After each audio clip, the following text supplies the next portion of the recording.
Yang Hui King tidak bisa memastikan apa yang ada di dalam pikiran Ji Qinglin. Jangan urusi aku. Bagaimana mungkin dia bisa mengabaikannya? Keluarga Zhao membuat gelombang, meskipun tidak sampai membalikan kapal keluarga Ji. Namun setidaknya bisa membuat kapal itu goyah untuk beberapa waktu. Lagi pula, dia juga ikut terikat di atas kapal itu. Saat ombak datang, dia hanya bisa pasrah terbawa arus bersama kapal. Kuncinya adalah dia masih belum tahu apa yang membuatnya begitu kejam. Jebakan kecantikan juga digunakan. Tapi tidak ada gunanya selain membuatku tetap terjaga siang dan malam. Jika dia mencium dan memeluknya tanpa berbicara, dia takut dia tidak bisa menahan diri untuk melepas pakaiannya terlebih dahulu.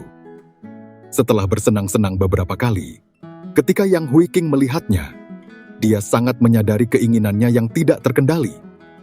Tidak ada masa depan. Jadi, dia mengambil sikap seperti di pengadilan. Menunggu orang itu pulang untuk diinterogasi dengan serius. Urusan resmi harus ditangani dengan baik. Tidak boleh sembrono.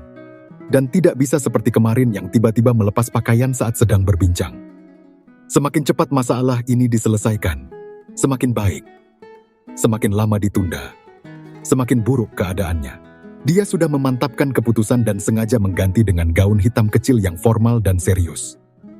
Setelah makan malam, Ji Qinglin diminta untuk masuk ke ruang kerjanya, di mana mereka duduk berhadapan di seberang meja kayu merah. Ji Qinglin melihatnya dengan wajah dingin ketika dia pulang. Jadi tentu saja dia tidak mendekatinya tanpa mengetahui apa yang dia lakukan. Saya kira dia mungkin mencoba memaksanya untuk menunjukkan sikap dalam masalah ini. Hanya saja pemikiran wanita itu lucu sekali. Apakah menurutnya studi itu formal? Apakah dia masih ingat mereka berhubungan S3 di kursi di bawah pantatnya kemarin? Mungkin ada bekasnya. Lihat dia mengenakan gaun hitam, berpura-pura menjadi wanita karir.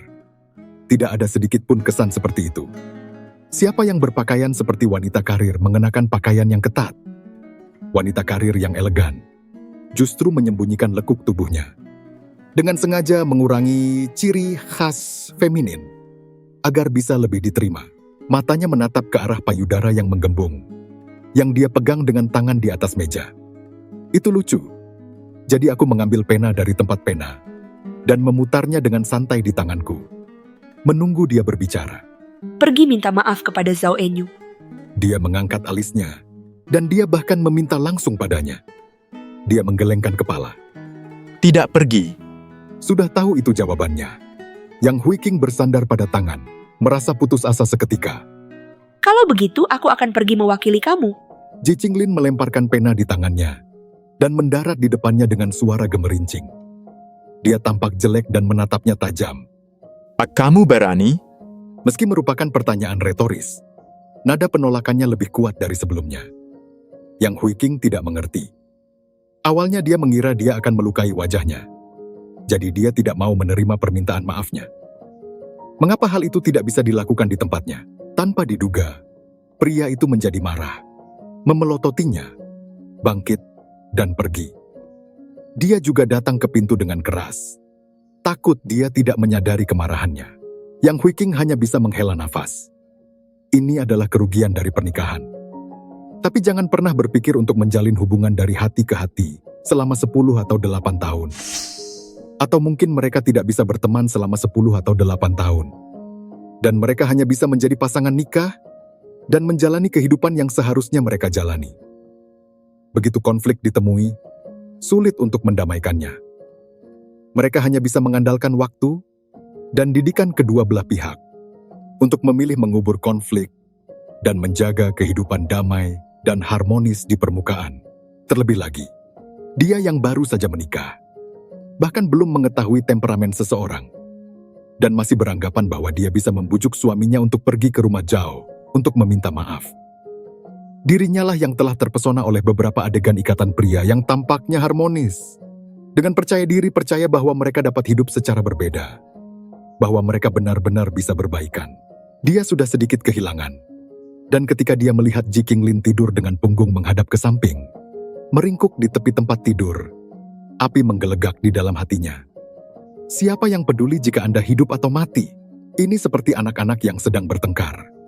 Yang satu memiliki sikap yang buruk, dan yang lainnya bahkan lebih buruk lagi. Awalnya, mereka hanya tidur di sisi tempat tidur, kembali ke masa-masa ketika mereka baru saja menikah.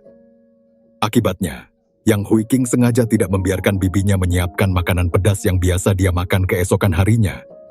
Dan Ji Qinglin tidak kembali untuk makan malam pada hari ketiga tanpa menyapa. Yang Hui King sangat marah sampai-sampai dia menjatuhkan sumpitnya. Bibi hanya bisa diam-diam membereskan makanan yang hampir tidak bergerak selama 2 malam berturut-turut. Pasangan pengantin baru ini masih muda. Saat senang panas kencang. Saat susah hanya fokus pada siapa yang lebih marah. Masing-masing tidak mengalah. Hukum pernikahan. Tidak begitu. Setelah 2 hari, Yang Hui King menerima telepon dari ibu musim. Biarkan mereka kembali ke halaman untuk makan. Hanya bisa dipaksa untuk mencairkan suasana. Tetapi di dalam mobil dia duduk jauh darinya. Menempel di sisi kepala pintu. Atau kembali. Saya tidak mengajukan keluhan. Ji Qinglin tahu bahwa sejak Yang Hui King pindah tidak lama setelah pernikahan, bibi-bibi dalam keluarga telah diminta untuk melaporkan status pasangan muda itu sesekali. Penyesalan membuat terlalu banyak suara. Tetapi sikapnya terhadap dirinya sendiri semakin dingin dan dingin. Tetapi, itu membuatnya tidak tahu bagaimana cara membersihkan situasi. Itu sebabnya sudah lama kaku. Dia belum pernah sedekat ini dalam beberapa hari. Jadi dia bersandar dan diam-diam mengamatinya. Rambutnya yang tergerai menutupi sebagian besar wajahnya. Hanya memperlihatkan hidungnya yang bulat dan melengkung. Tangan kirinya bertumpu pada lututnya.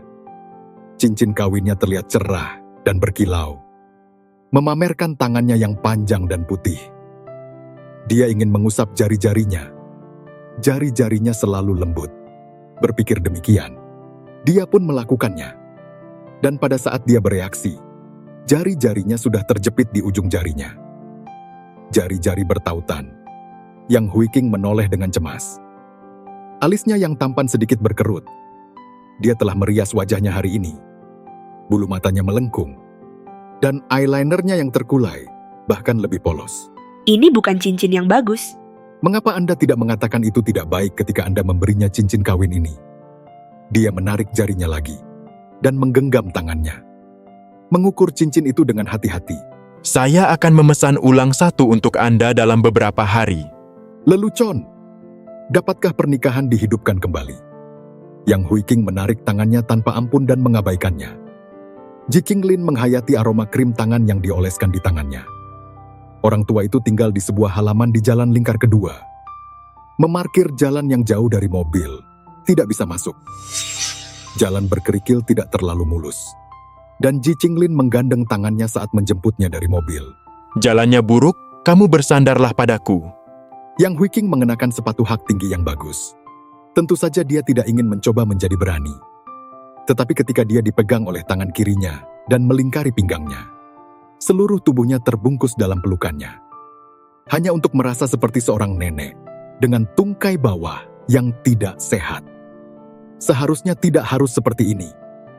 Tapi bagian belakang masih diikuti oleh pengemudi yang membawa hadiah. Demi wajah, pada akhirnya tidak membebaskan diri. Berbelok ke dalam hutong, Anda dapat melihat dinding bayangan luar yang berdiri kokoh. Diukir di atas unicorn. Bagian atas punggungan air yang jernih. Gerbang lebar yang terang di dalam dinding bayangan internal di seberangnya. Di depan ikan koi merah baja. 3 halaman yang membujur dari utara ke selatan, dengan garis tengah berupa bebatuan. Di sekelilingnya ditanami bonsai. Sudah bulan Desember, halaman ini masih terlihat hidup. Kedua pria memasuki pintu, telah menjadi aturan melonggarkan tangan. Dipisahkan oleh 2 kepalan tangan pasangan yang jaraknya jauh, saling mengikuti satu sama lain, seperti berjalan masuk. Dari kejauhan, ada senyum yang menumpuk di sudut mata wanita tua itu untuk menyambut. Sementara tidak terlihat, langkah tertatih-tatih sambil berbalik untuk menyampaikan pesan. Panggil dapur untuk makanan. Ji Qinglin mengambil 3 langkah untuk bergegas ke sana. Bagaimana saya bisa bekerja keras untuk Anda?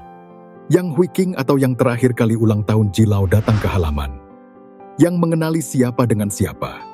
Hanya dengan 2 tangan di perut. Bergegas tersenyum ramah pada wanita tua itu. Pengasuh papa, nyonyaku yang sudah tua. Ini bisa sangat terhormat. Yang Hui King juga berjalan dengan cepat. Dan Ji Qinglin pergi ke kiri dan ke kanan untuk membantu pergi ke wanita tua itu. Tidak bisa tidak terkejut dan iri. Lingkaran hanya keluarganya yang berasal dari bangsawan tua yang serius. Baik halaman khotbah ini diturunkan. Bahkan ayah Ji yang lahir tahun 60-an telah menyusui. Ayah dan ibu Ji masuk. Keduanya dengan hormat memanggil ibu dan ayah. Dan pergi untuk mengundang orang tua itu. Orang-orang duduk. Wanita tuaku dengan piring kain orang. Ibu Ji di sisi tangan. Yang Hui King melihat betapa beraninya duduk. Sibuk bangun. Dia dipanggil kembali oleh orang tua itu. Hui King, kamu duduklah dan sibukkan ibumu. Tidak tepat untuk berdiri atau duduk. Hanya tersenyum canggung. Melambaikan tangannya untuk mendorong. Ji Qinglin menepuk tangannya dan menarik orang itu untuk duduk. Nyonyaku yang sudah tua tersenyum. Orang tua itu menyuruh Anda untuk duduk, duduklah dan tenanglah. Seorang pria berusia 80-an tahun masih memiliki banyak tenaga. Dan dengan mantap menyajikan sepanci Mao Blood Wonton. Orang tua itu adalah orang Sichuan, keluarganya terbiasa makan makanan pedas, dan saya tidak tahu rasa apa yang digunakan menantu perempuan Qinglin untuk makanannya, jadi saya hanya membuatnya sesuai dengan yang biasa. Penatua Ji menyela. Apa yang Hui King suka makan, berbaliklah dan kalian catat. Dan siapkan terlebih dahulu saat Anda datang lagi. Nyonyaku yang sudah tua menjawab. Sambil tersenyum melayani kerumunan orang yang sedang makan sebelum turun. Ji Qinglin memanggil. Nenekku tolong minta seseorang untuk membawakan semangkuk air asin ringan. Hui King dia tidak suka makanan pedas. Dia perlu dikocok. Wanita tua itu berdiri di siang hari di depan pintu. Wajahnya berubah. Tidak menjawab dan langsung pergi. Makanan dan pakaian di halaman semuanya adalah wanita tua. Kujang. Pasangan muda mereka beberapa hari yang buruk. Bisa menjadi taman yang ringan di bibi-bibi. Yang mengeluh kepadanya di sini. Dan kemudian melalui mulutnya ke tuan tua musim. Jika memang disengaja. Yang Hui King tidak makan pedas bagaimana tidak tahu. Sisi taman yang ringan. Tetapi telah terbiasa melakukan dua rasa. Saya khawatir tidak benar. Bahwa itu tidak disengaja, tetapi memang benar bahwa itu sengaja sulit. Orang tua musim sudah tua. Sejenak tidak memikirkan lapisan ini. Apakah Ji Qinglin kalimat ini adalah titik untuk dipahami? Dia hanya berkata, Dia juga sudah tua dan membuat pekerjaannya berantakan. penyebutan lain dari Jigar Singh. Anda tidak perlu bersikap terlalu pura-pura, sehingga dia memohon kepada Anda untuk melakukan apapun yang dia inginkan. Dan Anda sudah cukup banyak membantu putranya, bukan? Jangan membuat orang lain bicara. Ji Jason buru-buru setuju. Dan sekali lagi matanya memberi isyarat kepada Ji Qinglin untuk berbicara lebih banyak. Setelah sekian lama, seorang bibi membawakan semangkuk air asin ringan. Dan Yang Hui King mengucapkan terima kasih. Ji Qinglin memprovokasi ayahnya. Secara pribadi memasukkan sumpit makanan ke dalam air. Dan mengibaskannya 2 kali ke Yang Hui King. Yang Hui King mencubit pahanya di bawah meja. Dia tidak akan menjadi menantu yang buruk untuk menabur perselisihan. Ji Qinglin mengubah tangan kirinya untuk memegang sendok. Meletakkan tangan kanannya ke bawah. Meringkuk jari-jarinya. Dan menjentikan punggung tangannya di bawah meja. Dengan tenang makan lebih dari setengah. Ji Ibu Songqin sebelum suaminya terbatuk 2 kali di bawah petunjuk yang jelas. Menatap penuh kasih pada Yang Hui King. Hui King, sudah hampir 3 bulan sejak kalian berdua menikah, mengapa kamu belum juga mendapat kabar baik? Yang Hui King terkejut dan secara intuitif melihat ke arah Ji Qinglin.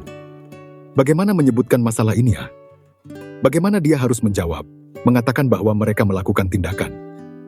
Ji Qinglin juga tidak menyangka mereka begitu cemas. Dan hanya bisa melawan ambiguitas. Ini masih pagi. Ji Linsu mengetuk-ngetukkan sumpitnya. Bagaimana ini masih terlalu dini? Anak tertua dari keluarga Song menikah 2 bulan yang lalu dan membiarkan Nyonya Song menggendong cucunya. Ji Qinglin tidak berdaya. Kakek, Song Zhou yang belum menikah dan sedang hamil. Ji Linsu membuat gerakan mengetuk kepalanya dengan sumpit. Saya tidak peduli apakah saya belum menikah dan hamil, sudah menikah dan hamil, kalian ambil saja bayi untuk saya ajak bermain. Namun, Ji Qinglin berpikir, pernikahan ini hampir 3 bulan. Senjata yang sebenarnya hanya 3 kali. Di mana memiliki anak. Setelah makan, Song Qin menarik keluarga Yang Huiqing yang mengomel. Cucu-cucu pergi ke ruang kerja orang tua itu. Ji Qinglin tahu bahwa inilah tujuan sebenarnya dari memanggil mereka kembali hari ini. Ji Linsu menghisap kantong tembakau, mengetuk tepi meja, dan tidak banyak bertanya. Anda dan anak Zhou, saya tidak akan bertanya terlalu banyak. Dia menarik kantung itu dan menghembuskan napas perlahan. Cincin asap berputar-putar di udara, berlari ke arah Ji Qinglin, dan menghilang lagi. Ada lagi yang salah dengan anak itu, dan kali ini Anda yang tidak memanfaatkannya. Ji Linsu menoleh untuk melihat cucunya yang mirip dengannya. Dasar monyet, saat saya masih kecil, sifat pemarahnya sama seperti saya. Tapi itu tidak sama dengan saat kita masih di sana. Ketika saya masih di sana, saya akan memukuli siapapun yang tidak saya sukai, dan dia tidak akan berani datang ke pintu untuk meminta biaya pengobatan jika dia melumpuhkan kaki seseorang. Anda tidak bisa melakukan itu sekarang. Itu saja. Saya tidak mengharapkan Anda untuk sujud. Biarkan ibu dan menantu perempuan Anda pergi ke keluarga Zhao dan lupakan saja. Ji Qinglin menundukkan kepalanya untuk waktu yang lama. Aku akan pergi. Ketika Song Qin hendak pergi, dia diam-diam menarik Yang Huiqing ke samping dan memegang tangannya dengan nada serius. Qinglin terkadang memiliki temperamen yang buruk, jadi biarkan saja. Yang Huiqing berjanji, tapi mulutnya berkata, Dia tidak sering marah. Song Qin tersenyum dan mengamati menantunya. Gadis yang baik itu karena dia mencintaimu. Putranya sendiri bagaimana dia tidak tahu. Melihat Ji Qinglin berdiri jauh dan diam-diam. Biarkan dia pergi ke keluarga Zhao untuk mengakui kesalahannya. Dia pasti merasa tidak nyaman di dalam hatinya. Kembalilah, dan jika dia melemparkan wajahnya untuk membuatmu tidak bahagia, Huiqing, kamu akan menjadi perhatian. Yang Huiqing kemudian terkejut. Dia bersedia untuk pergi? Song Qin menyenggol ke arah putranya. Saya tidak tahu bagaimana cara menahannya di dalam hati. Benar saja, masih kata-kata guruji yang berhasil. Jika dia tahu ini, mengapa dia harus melalui begitu banyak masalah? Diam-diam di lubuk hatinya, tuan tua di sini juga dianggap sebagai cara untuk menjabarkan Ji Qinglin. Tekanan rendah pria itu tidak terselubung. Ketika Yang Huiqing melihat penampilannya, gelombang rasa kasihan yang tak dapat dijelaskan muncul di hatinya. Jaket dengan santai di paha. Pada bulan Desember dia juga membuka kancing kemejanya 2 kali. Seluruh orang cemberut, seperti binatang buas yang dikalahkan. Dalam suasana seperti ini dia juga sedikit sedih. Pantatnya bergerak, menyerahkan miliknya. Ji Qinglin membuka matanya untuk menatapnya. Di matanya ada beberapa emosi yang sulit dipahami. Dia tersenyum, dan sekali lagi meremas tangannya ke telapak tangannya dari bawah. Jari-jarinya yang lembut menelusuri garis-garis tangannya. Tangannya agak dingin. Tangan Ji Qinglin tidak bergerak. Tangannya yang lain mengambil jaket di pangkuannya dan memakaikannya ke kakinya. Dengan lelah, dia memejamkan mata dan membiarkan tangan wanita itu menekannya. Ji Qinglin menyetir sendiri ke kediaman keluarga Zhao keesokan harinya. Mobilnya dihentikan di gerbang dalam. Penjaga pintu dengan hati-hati mendekat, dan dia menekan jendela. Ketidaksabaran tertulis di wajahnya. Tuan Ji, Anda tidak boleh mengemudi di dalam. Saya akan memarkir mobil Anda untuk Anda. Melihat ada pengawal lain yang berjaga di bagian dalam gerbang dalam hari ini, dia melemparkan kunci sambil mencibir. Mengambil langkah besar di sepanjang jalan yang berliku untuk naik. Tangan dimasukkan ke dalam saku. Punggungnya bahkan lebih lurus dari kedua pengawal. Seolah berjalan-jalan di taman sendiri dengan tenang. Zhao Eunwo menatapnya dari jauh melalui jendela dan meludah dengan kejam. Zhou Tianze mendekat dan membuang muka. Kamu tetaplah di sini nanti dan jangan keluar. Zhou Tianze tidak duduk selama setengah hari. Sampai Ji Qinglin memasuki pintu. Sebelum dia perlahan-lahan mundur. Seolah-olah dia baru saja mempelajarinya. Yo Qinglin di sini. Tidak ada penjelasan untuk membuatnya menunggu secangkir teh. Ji Qinglin bangkit, satu tangan di sakunya. Saya mendengar bahwa tangan Tuan Zhao terluka. akibat kecerobohan saya tempo hari. Jadi saya datang untuk melihat bagaimana keadaannya. Ia mengerutkan mulutnya dan tersenyum. Dengan cara yang seolah-olah mengatakan, "Bertarunglah lagi jika Anda tidak terluka parah." Zhao Tianze berdiri 2 langkah darinya, tersenyum dan bertatapan dengannya. Setelah sekian lama barulah dia menepuk pundak Zhao Qinglin sebagai tanda kelegaan yang lebih tua. Kalian para junior sudah terbiasa dengan basa-basi, jadi mengapa harus melakukan perjalanan khusus? Namun Ji Qinglin tidak menghargainya dan memutar bahunya sedikit untuk menghindari tangan Zhao Tianze. Saya di sini secara khusus untuk mengingatkannya agar tidak mempelajari semua yang seharusnya dia pelajari dan yang tidak seharusnya dia pelajari. Zhao Tianze tertawa kecil. Tangannya menoleh ke arah kanan untuk menepuk-nepuk debu yang hilang dari tubuhnya. Saya tidak mengerti apa yang dikatakan Qinglin. Seperti mengingini istri orang lain. Begitu kata-kata ini jatuh, Zhao Tianze mendinginkan wajahnya dan merobek kulitnya yang tersenyum munafik. Di tengah hari, Saya akan memperingatkannya. Silakan.